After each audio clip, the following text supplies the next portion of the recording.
that's a complicated situation because in Shakespeare's time, plays were written to be performed, not read. So that when Jim said it was one of the most popular plays, he just means theatrically attended.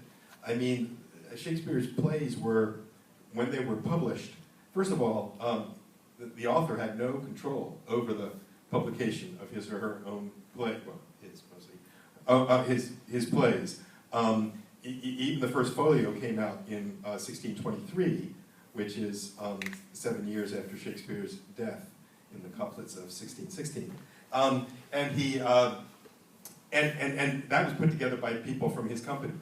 And so authors didn't have a say in the production of their plays. They were in terms of books. And there were quartos that were put out, which are individual plays, and then there were these folios for Ben Jonson and for Shakespeare, which included a bunch of them, and that was determined by the editors. But in Pericles' case, it was, this is a long story, but it wasn't until much later, almost in the 1700s, that it was finally agreed by a guy named Edmund Malone, who was a famous editor of Shakespeare, that this play was really written by him.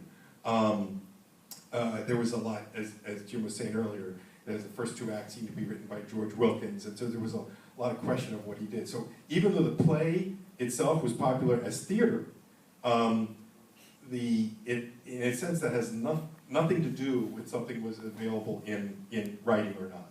And finally, when these,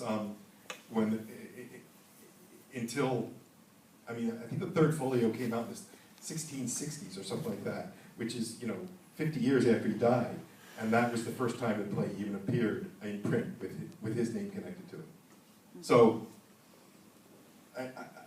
it's not an easy answer. It's just that the editors of the first folio, which were members of his company, did not put that play in, and once that wasn't in there, it was difficult to have it restored. His plays have gone in and out of favor for various periods, and Pericles, while very popular just after it was written, I think that the taste in theater changed for a while, and the Inigo Jones and Masks. It became more that kind of the style of theater began to change, and then with the Reformation and the closing of the theaters and so forth, certain plays just kind of got lost in the margins for a while, and then other plays, there were plays, they would take plays like Othello and make it a happy ending, in various periods. So there's no, I can't specifically say why it fell out of favor, and I think it's having a bit of a resurgence. There was a recent production in Boston of Pericles, which was set in American colonial time, in an American colonial period that I saw. It didn't quite work.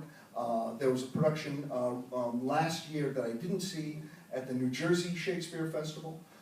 So it's I think that people are going to.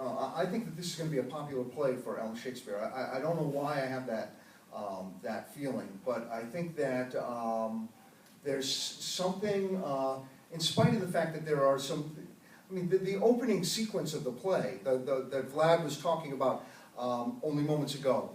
In the opening sequence of the play, we learn that Pericles has visited a kingdom, Antioch, whose king, Antiochus, we find is involved in an incestuous relationship with his daughter.